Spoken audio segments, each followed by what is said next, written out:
agricultural business is being now undermined by the lack of our supplies, and the basic foodstuffs are lacking in some countries already. This is the pressure for the prices to rise in North Africa, Middle East, and some Asian countries, and then that will gradually cover other regions of the world. The neediest will suffer.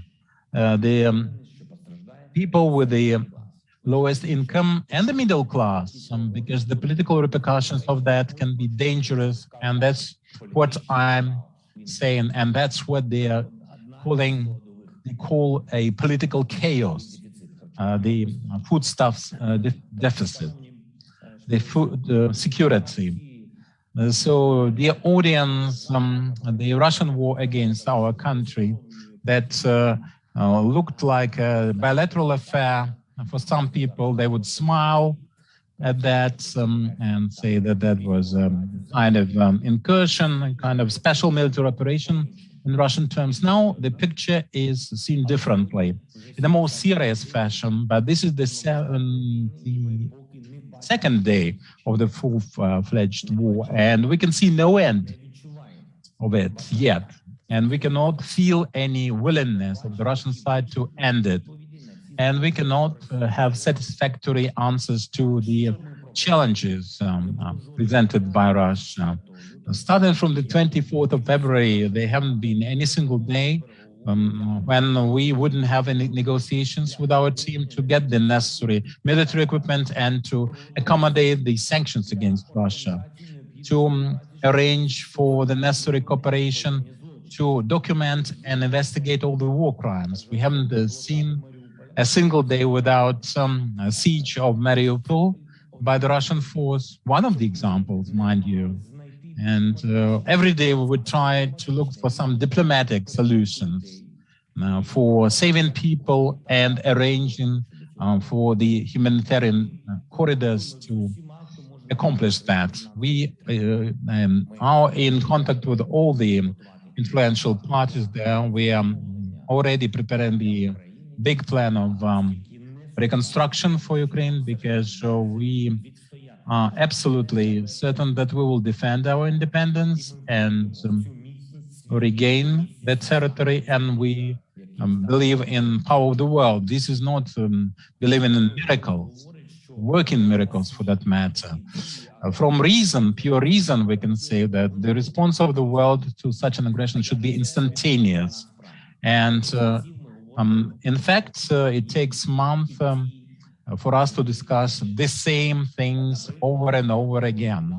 For example, the oil embargo against Russia, blocking of all the banking sector for the terrorist state, and supplies of weapons, military equipment for Ukraine to defend itself. And I'm very grateful to the countries which are helping us from the very first days on an everyday basis. And for them, it is clear what the real scope of this threat is. But some countries underestimate it. For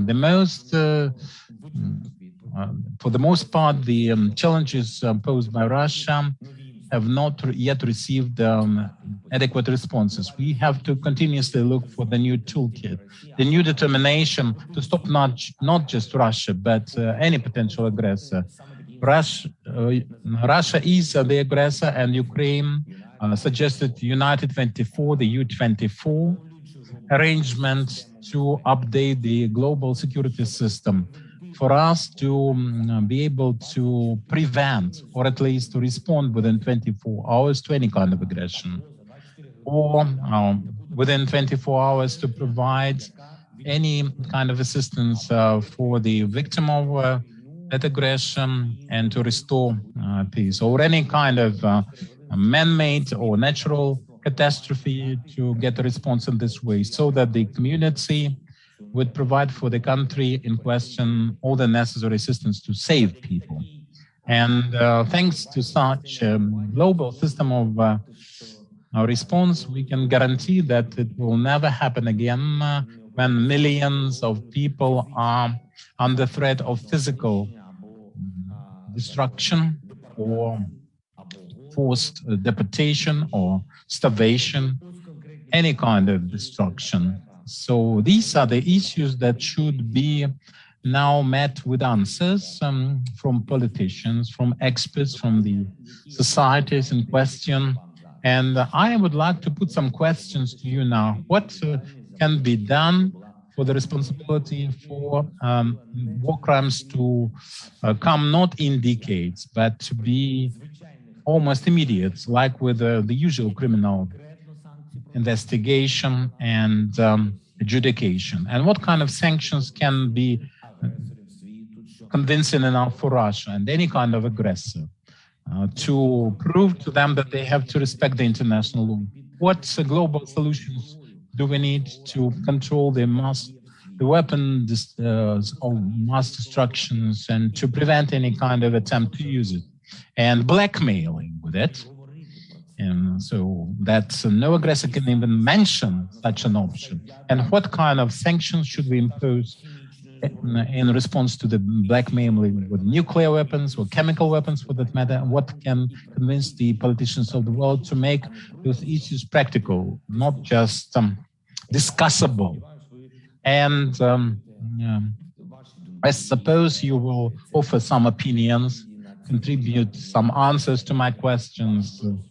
This is your experience, this is your expertise, because the answers we all need. The world needs your answers. Every person watching us now, and the people who will watch us, and people who try to answer these questions every day. And you can contribute to the U24 arrangement that we suggested as an option. This is our initiative. The more initiatives we have, the more people will realize the global scope of such challenges and the global scope of the answers that should be supplied. Thank you very much. Glory be to Ukraine. Thank you very much, President Zelensky, and for laying out your thinking of where you are at the moment. I could say thank you for asking me some questions, or us some questions. I fear that if we turn this into a more typical Chatham House type of seminar, then my members would be very upset with me because they would listen to us talking and not you talking.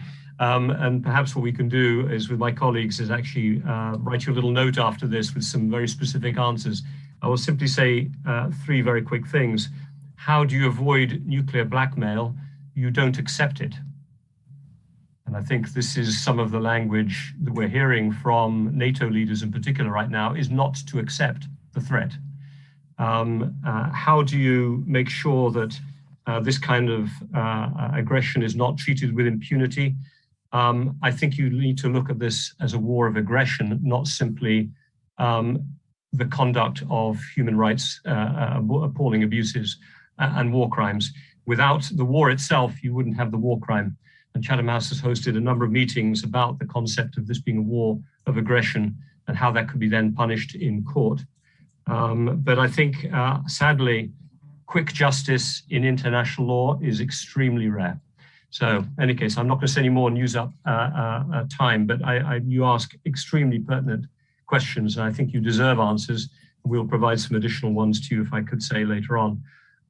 If I may just ask you one opening question from myself, and I will simply say to our members, we have 160 questions there, which we're obviously not going to get through. What I would say is, please read the questions, because actually members of Chatham House tend to ask very good questions. So you will find a fascinating set of perspectives just by reading through them. And also, if you think any are especially good, you can upvote them. Click on the little thumbs up and they will go to the top of the sheet. And then I can go to those first and make sure that some of the most popular questions are asked. It will help me do my job. President Zelensky, just one question that maybe is a broad one. It didn't touch on what you said, but much of the world, I think, was surprised by the resistance that the Ukrainian people have presented to the invasion by Russian forces. I want to ask you, were you surprised that Russians in Kherson, in Kharkiv, in Donbass, that they have given their lives, that they've been, that mayors of small villages, mayors of towns, who are often thought as being the people that the Russian forces could turn maybe to their advantage, have you been surprised by how united Ukrainians have been in the face of this conflict? That's my first question.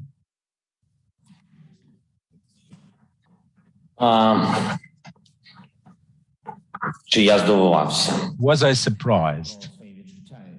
And the nation that we have, I am pleased to have another opportunity to answer such a question, because it is always pleasant to talk about things you know very well.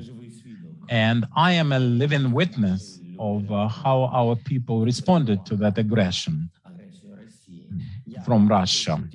I just can issue two signals. This is a dialogue, so I would like to respond to what you said about the nuclear blackmail. You said that is unacceptable, just like that. And it is my idea, maybe it's a rhetorical one, but we do not accept terrorism, right?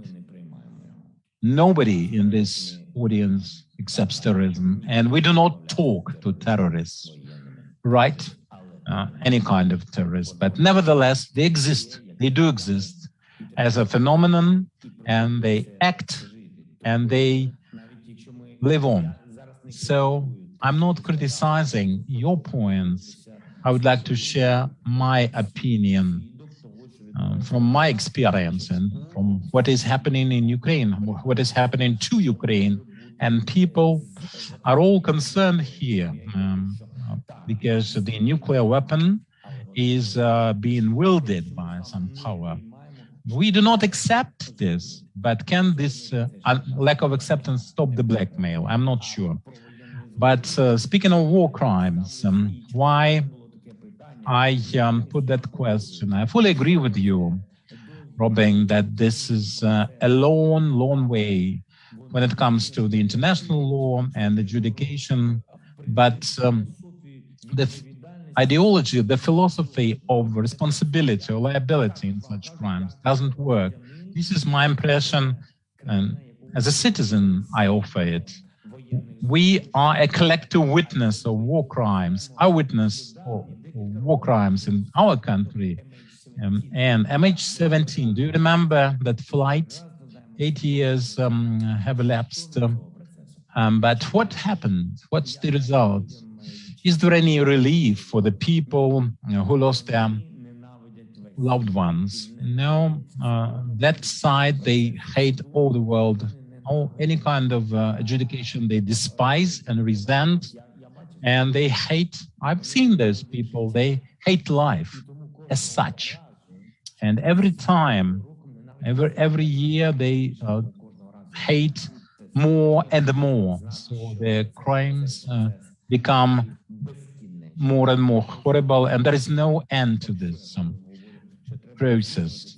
So that's why I'm suggesting that we should rethink the structure of the international law in that respect. Let me say, answering your question, well, perhaps I can tell you the final truth after the end of this war. I feel that at this stage, my answer cannot be yet adequate, because at first we wanted to unite, to be strong together and stand up to the threat. And that was the fist of our people, clenched and hitting back the Russian military equipment or whatever. They were using the military apparatus they were using against us. And people, barehanded sometimes, in different ways, were trying to stop the equipment in the country roads to arrest their progress, even barehanded. But I've always been convinced that our people are strong. But I want to be fair there. I think that citizens, I do not wish that anyone, any of your countries have a test, but if you have such an invasion, I think we cannot be sure that all the people, I'm convinced that all the adequate people would try to defend their country, their families, their households, So I think normal people think along those lines, naturally, just naturally. And I am just happy that we have such a number of normal, strong people, responsible people as our citizens. And I am also surprised with their bravery. Thank you. Thank you very much, Mr. President. And I think, yeah, the bravery is being witnessed by people around the world on a daily basis and is hugely inspiring. Let me just move on, if I may, to a second question. You have focused yourself very heavily on the specific conflict in Mariupol, the attempted invasion and now the siege of the Azovstal steelworks. Let me ask you a sort of two-sided question. Is there anything that can stop Russia from taking Mariupol? This is a question from Jill Lawless at the Associated Press. Her question was, is there anything that could stop Russia from taking the last parts of Mariupol? And my question added to that is, if the Russians do take Mariupol fully, how does this change the shape of the war? Does it change the shape of the war? Or in a way, have Ukrainian fighters already won a type of victory? Could you say something about Mariupol, please?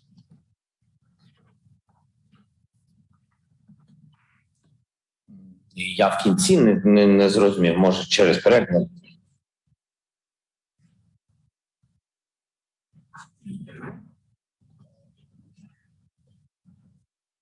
A question back to me, because if it was, it wasn't translated. No, I complimented. So let me start answering your question with the first part, the former part. Then the latter part will clarify. But I would like to clarify some details there. Speaking of Mariupol, one of the most complicated points of this war, this is an example of torture, of blockade and torture with starvation. Nobody can get any kind of foodstuffs. Nobody can get the foodstuffs there. All the international organizations are prohibited from entering the area. They cannot supply water. Not just Ukrainian organizations, and they cannot provide, they just occupy it. And for some people who are not blocked at Azovstal, they provided some food for them, allegedly, but people first would refuse any kind of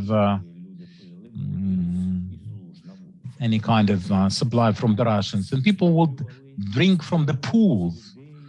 Some terrible examples of that because of their terrible thirst. And this is a beastly attitude. Anyone would agree. It's not human. But that's the topicality of the issues. That's the attitude. That's attitudinal. That's how the military, the Russian military, treats people. That's inhuman treatment of humankind as a kind. And that strikes anyone. The cruelty, the sheer cruelty, the sheer degrading and torture. So death is not caused by war. This is not a military event. This is torturing to death. This is terrorism and hatred.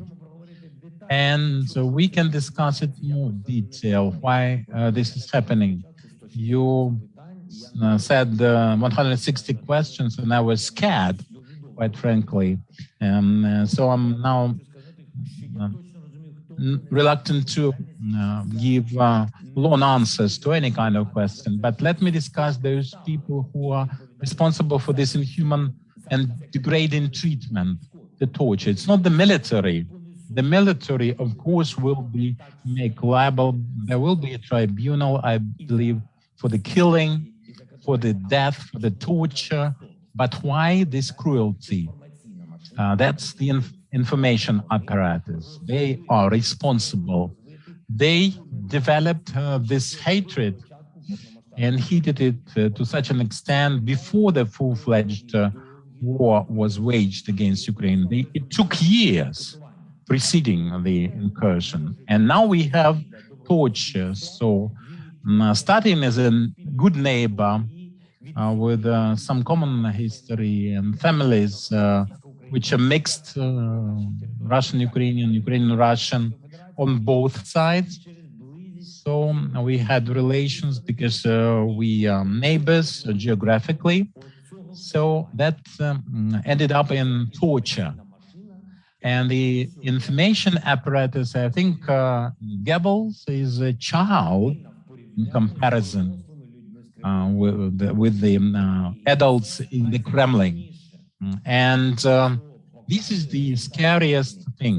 That's what we learn from this war. This is the most hideous thing done by a human being without any shots, just with the information machine hunting a nation, a whole nation, and preparing the groundwork, because we have 18-year-olds, 20-year-olds, and the beginning was 8 years ago. So then they were 10 to 12 years old. They were adolescents, teenagers. So we are talking about schooling, about universities, about vocational training. This is a big propaganda machine. That's what has been done. And I think this is something we have to deal with in this situation, because you can torture, and then this torture can be adjudicated, but you cannot wash the brains, because that's a big problem. It's a big problem of cleansing of the residue of this propaganda. And for Mariupol, this is a big problem. This is a big national problem, this degrading treatment. Mariupol can be deblocked. It could be deblocked any day with the necessary equipment, full stop. There is no other option to deblock it. Presently, everything is in the situation when, because of our efforts, the Red Cross, the United Nations, somehow we found that format to evacuate people from the blocked Azovstal facility, the peaceful people. Peaceful people were walking around and they could be killed by any shell. So they were hunting humans, the military and civilian alike. This is a terrible story. It will be told in proper fashion, I'm sure. Yes, please, Robin. Just the second part of that question. I know this is so important, and I hate having to break it, but I just wanted to ask specifically, if Mariupol falls, Ні, так краще, так, будь ласка. What do you think?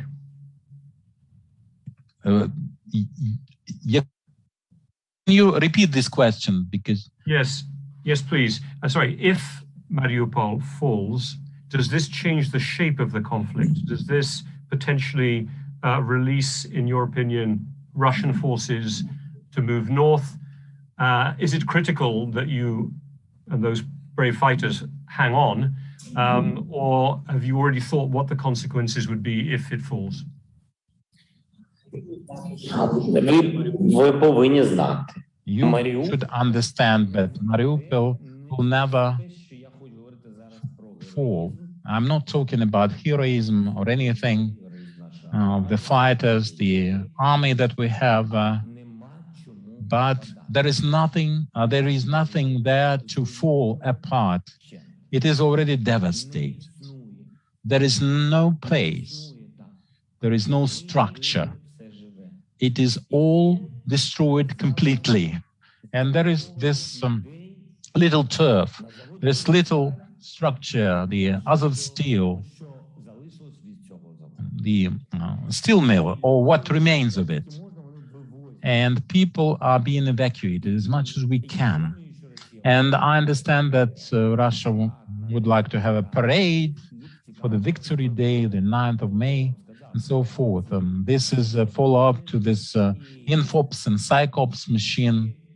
And psyops and informs machine. It's their affair, though it affects us. But it only weapons could have deblocked or will deblock this region, this area, when and if we have the necessary equipment. And if they kill people who can be exchanged as POWs or just released as civilians or be helped as wounded or injured, civilian and military alike. If they destroy them, I don't think we can have any diplomatic talks with them after that. But speaking in the military sense, they will proceed till the point when we stop them. And they will enter the areas which will be made available for them by us and the world, because the world is supposed to serve as a war, but not as a war between Ukraine and the Western world, the war between us and the Russian universe. And that's what is important in this situation. Thank you very much for that. Let me, if I may, turn to another question from Frank Gardner of the BBC. And I think it's a question that's reflected through many of the questions here that we've had today. It's the following one. What is the minimum that you, the Ukrainian people, but you, the president on their behalf, could accept in a peace deal with Russia? Could you accept a return to where things were on February 23rd?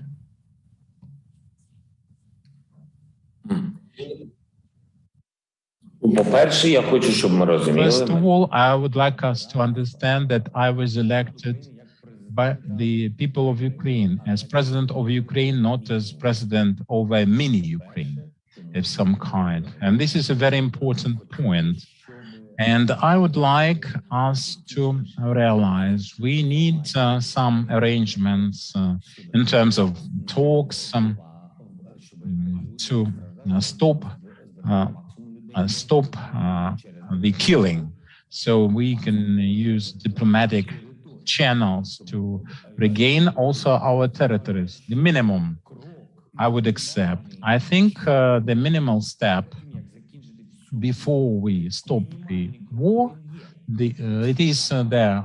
The minimum is for us to start talking, well, using this notion of normality, if it fits the situation, but to deblock the diplomatic format of our relations, to stop the war between Russia and Ukraine. This step should be regaining the situation as of the 23rd of February. You are right. They have to fall back and go beyond the contact lines, and they should withdraw the troops, of course. In that situation, we'll be able to start discussing things normally. But for them to withdraw, they have to say something. We have to start talking. And I realized that despite the fact that they are destroying all our bridges, I think not all the bridges are yet destroyed, figuratively speaking. Well, that's a very important statement you just made there, because after the horrors of Bucha, Mariupol, of all the war crimes we discussed at the beginning, that is an important point you made about not having all bridges metaphorical destroyed. In that context, let me ask you a question that brings a little bit the role of allies into it. We have both the United States administration, the Biden administration, and the British government in particular, talking about victory. Victory must involve the defeat of Vladimir Putin, even that it must involve all Russian forces leaving all of territorial Ukraine. So my question to you, Mr. President, is it helpful to have some of your key backers diplomatically and militarily setting that war aim publicly at this time, is that helpful to you as President of Ukraine or not?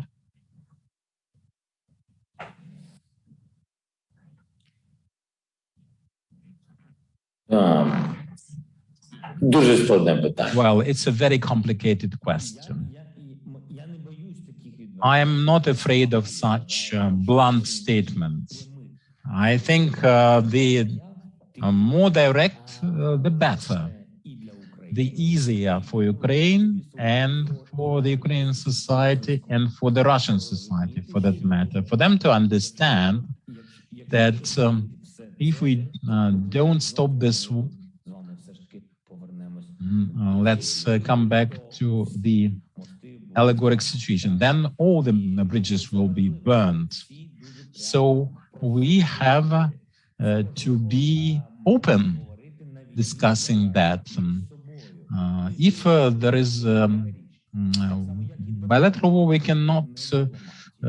We can discuss this without any allegories. We diplomatically can only discuss the specific steps. So, what victory is for us as a nation, for the European Union, what that is for the UK, for the US. For some people, it may be Putin's defeat. And in our society, there is a big proportion of people thinking exactly that. But for me, the victory, I do not care what happens to some leaders and where they will end up. For me, what matters is Ukraine's victory. And by Ukraine's victory, we mean something that belongs to us. This is our territory and our people. For me, victory is not to lose 11 million people, 5 million people who left Ukraine. They have to come back. That's my victory. I'm thinking about it because for me, victory is at least bringing the country back economically, at least to the situation when it all started, as a good beginning, but also for the Western world to have complete awareness of what is happening here and what the pain is like. They should feel our pain. That will unite them, and they will never be affected by any Russian propaganda, and they will be helping us all the way. And for us, for me, victory is admission and accession to the European Union with all the pros and cons. And when we discuss that, that's the will of the Ukrainian people. And this all started in the Maidan. We've had the revolutions to that effect. And this war is also about that. This cannot be in vain. So Ukraine in the EU is not the principal, the major victory, but we cannot just disregard the people who sacrificed their lives for that. So it's the dream, it's the will, and the steps that we've made, and that's what we intend to do as a nation. And if somebody from Europe, even now, they already have received our refugees, they've seen all the footage in the world, they've listened to me, to us, they're listening now, and they realize what is happening here. In Mariupol, people are dying in thousands, but there are still some persons who want to get some oxygen without even attempting to breathe. And they want to strike the balance. They want to be in the gray area, stay in the shadow. Well, as some people say, that's walking in between the drops of rain. And this is not a rain. It's never rains, it pours, you know, as the saying goes. And this is the war of water, and there are no drops anymore. We're all wet by now, soaking wet. And this is cynicism. This is the lack of adequacy in some leaders, in some developed countries. And the adequacy of the world is also a victory for Ukraine. That will influence us. It does influence us already. And what will happen to some individuals in Russia? You know, why should I think about the other side, their military, their leader, their president, and what will happen to them, their destiny? They should be punished for what they did. That's the most important thing in my book, according to the international law. But if they come here and even fail to collect their dead, and they do not care about their quick, and why should I care? It's their affair. I have to think about my people, my citizens. Thank you, Mr. President. Can I ask you a question? Because we have a lot of questions coming in, and I'm doing my best to run through them. But Я дуже довго відповідаю, Робіне, я зрозумів. I'm giving you too long answers, that's why. They're important answers, but they're good. But as I said, I don't want to frighten you by how many questions we have. I'm picking up the main ones. If I could ask the question about sanctions, there are quite a few questions about what it is that are you getting what you want from your NATO European partners in particular? But could you say, are you satisfied with the support you're getting, in particular from EU nations? And let me include Germany.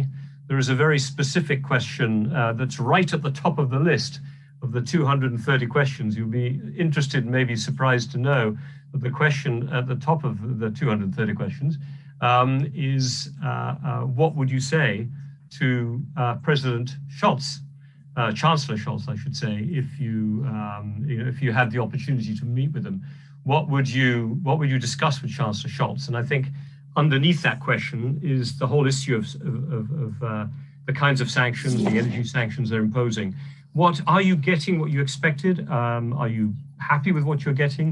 The EU has provided 1.5 billion euros of funding for military support. You could never have imagined that 3 months ago.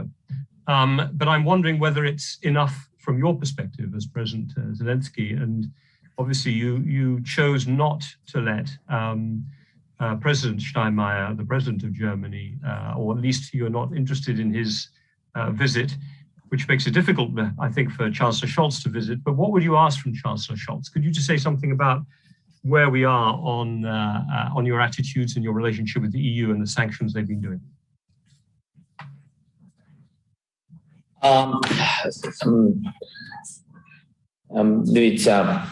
Дивіться, що стосується санкцій, я вважаю найголовніше. Speaking of the sanctions, I think that in any kind of steps, there are steps in favor or against, and they should be transparent and honest. And then again, you cannot be slightly evil and slightly good. With the right hand, you impose sanctions. With the left hand, you sign the Russian contracts. This is not true, right. This is hypocrisy. The sanctions should be so effective that we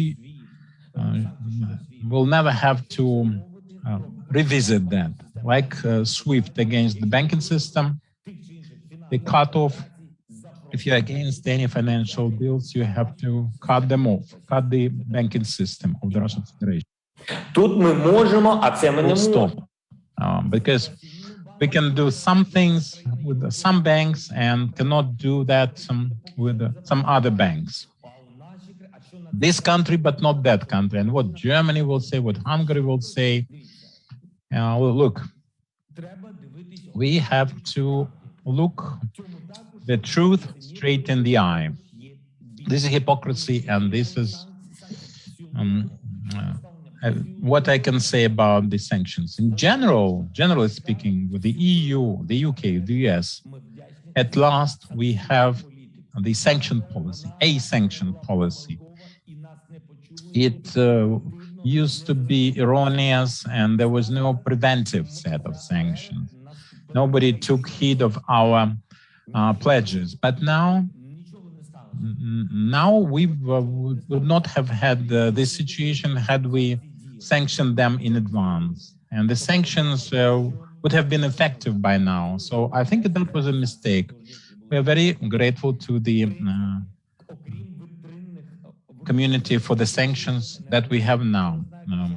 You know, the energy resources, that Russia makes 1 billion a day in Europe on the energy resources. How can we argue that, let's postpone, let's delay in 4 months, in a year? It's a dangerous game. If you realize that you cannot do without this resource, just say so, that in 2 months you will stop that. No exceptions for some jurisdictions. It should be all done in unity, solidarity. That's togetherness of the European Union. This is the essence of this notion of union. We are not in that union, but union is about unity. We are not a member, but we understand what unity is, unlike some countries who have been with the Union for many years. So the energy resources will end up being cancelled altogether with the embargo. It will be difficult, but it will be difficult in your countries, and all your families will live on, unlike some our families. But if you fail to do that, you will realize when they are at your border, and with the first missile impact, like we felt when the missiles take away the limbs of children and adults, you will understand that Nord Stream 2 or 3, even Nord Stream 100, they are not worth anybody's health and life, and it knocks at your door, and unless you open, you wouldn't believe it. And they will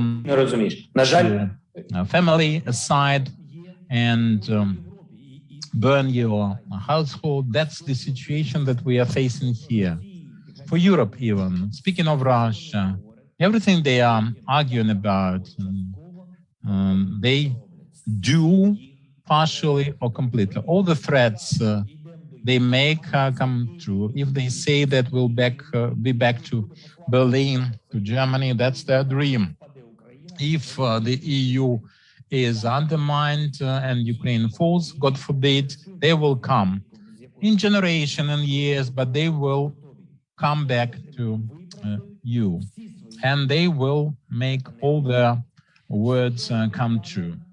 However, shameful. Speaking of Olaf Scholz, I think Chancellor Scholz, for him, we need, he's invited. The invitation is open. It's been for some time now. He's invited to come to Ukraine. He can make this very powerful political step to come here on the 9th of May to Kiev. I am not explaining the significance. I think you are cultured enough to understand why. But sometimes in history, we have to make certain steps for unity, even if there is some kind of coldness in specific relations. But yesterday, I talked to President Steinmeier, and I invited him and passed my invitation to the Chancellor through him. Ukraine is open, and especially in this war, we have no doors to open, we're just open. You can come anytime. And speaking of the sanctions, generally speaking, it's my vision that if the Iron Curtain, which Russia is drawing now, gradually by steadily, like the Soviet Union before them, We should not interrupt. We should not interfere. It's their affair. They will remove the Iron Curtain, one of the next generations, when they get all the consequences of that curtain that they are drawing with their own bloody hands and their information policy. If this is an Iron Curtain, there cannot be any export-import business with Russia unless they stop blackmailing us with the nuclear weapons and the chemical weapons for all the world occupation of other countries where they once had their garrisons in the Soviet times, and killings in our territories. When this is all stopped, when their brains are clear, when all the world is free from fear and fearing their threats, will use all the necessary equipment to remove the Iron Curtain. Mr. President, if we have time, because I know we're on the hour, if I could ask you one last question. Please. Yeah. Okay. I think it's a very important one. You talked about the sense of impunity that you believe Vladimir Putin has, that he can do what he wants. There are only 39 countries, by my count, imposing sanctions right now. So even if he draws the bloody curtain, or the curtain with his bloody hand across the middle of Europe, he still seems to have plenty of open doors down, whether to India or to China or to many, many other countries in Africa, many democracies that are willing to continue trading and who see this conflict and the rising food prices and all of the stuff you talked about before as actually somehow being the fault of Ukraine and Russia and NATO. And it's like this old Cold War from the last century. How do you connect with them? How do you make them understand that this is also, the rise in that price is not your fault, it's not NATO's fault. This is a choice made in the Kremlin, made by Vladimir Putin. How are you connecting to that much bigger community? If you want justice, more of the world has to feel the injustice. And at the moment, sadly, the world is quite divided on this. What can you do about that?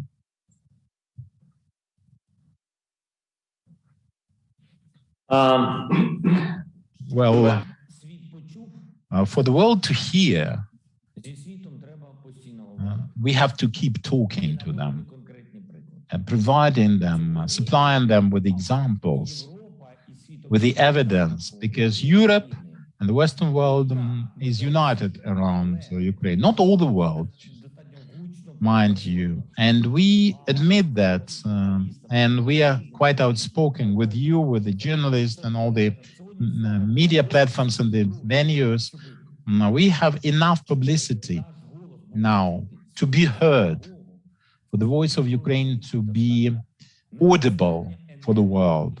What is lacking there is the energy on the part of some leaders. They should understand that this war is not taking place in Ukraine. I'm fighting for Ukraine because I'm president of Ukraine, and every president would do the same in my shoes. We have to be vocal to be able to say that, yes, I fought, visibly fought, and that's why the war never happened to my country.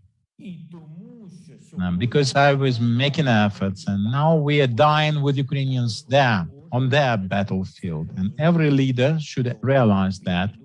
And then I can continue not as a soloist, but with a choir of the leaders, powerful leaders who by all means will be able to spread the word, the important word, and the energy for the societies of the countries which are not yet fully aware, which are not supporting yet our policy or joint policy of the civilized Europe. And I'm not saying that anybody is not civilized in this world, but they are not yet certain. They have not yet ascertained the way they should choose. And we should be certain that we spread the message, and the certainty with the message much better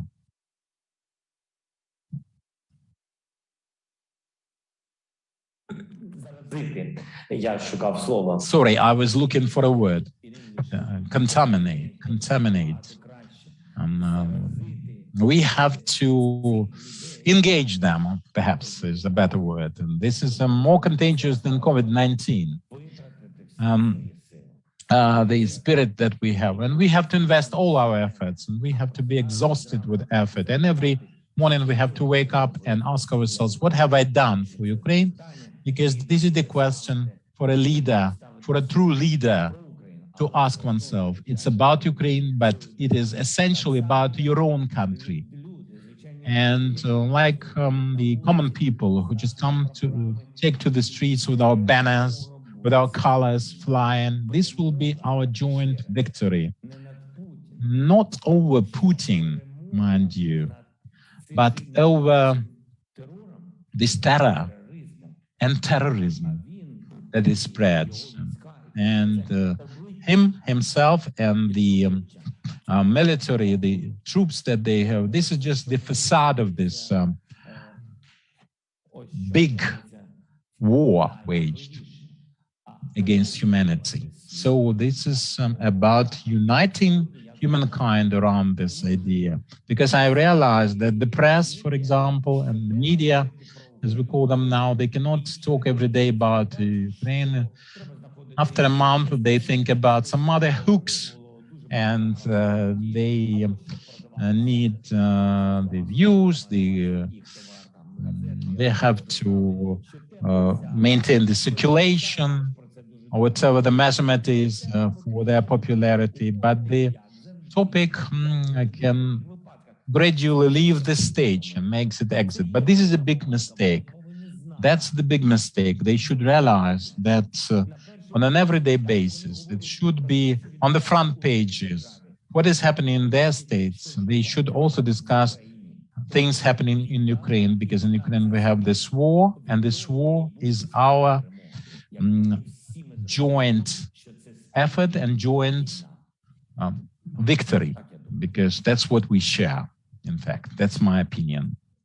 Thank you very much, President Zelensky. I think we must wrap this up. If I may just say 4 very quick closing things to you and to our guests here who've stayed on this call, the very large number of our members. Number 1, speaking to you and hearing you today, it feels like I'm looking at a time warp back to 1939 and 1940, and we're speaking to one of the leaders who was having to fight some of the horrors of that era. And it is remarkable that we are living in this dual world right now. Shocking, but I find your explanations, but your sensitivity to the human aspects of what is happening here and the way people's minds have been turned and manipulated, especially important, because manipulation of individuals was one of the features of the 1930s, the early 1930s, not just the late 1930s.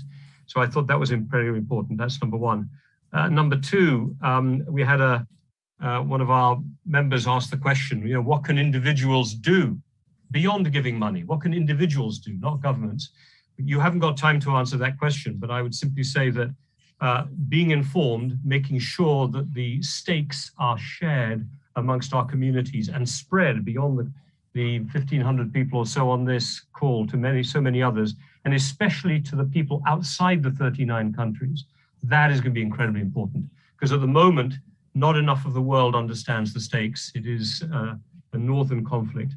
And I want to say, thirdly, that Chatham House will continue to play its part in this role through our Ukraine Forum, but more broadly through our engagement through all of our work. And your talk today has been inspirational to us in that sense. So we appreciate very much your time. And that lets me say the last thing, is that in your long life, we look forward to welcoming you to Chatham House and St. James's Square in more peaceful times, and hopefully times that have lived up to the values that you've described to us today, and that they are victorious. So thank you so much for your time. We really appreciate it. And thank you, members. And I'm afraid I gave up entirely trying to keep track of the questions. I saw the rough gist of them. Hopefully I captured enough of them. But 255 questions is definitely a record. And I know you answered the bulk of them, President Zelensky, without reading them. So that was good.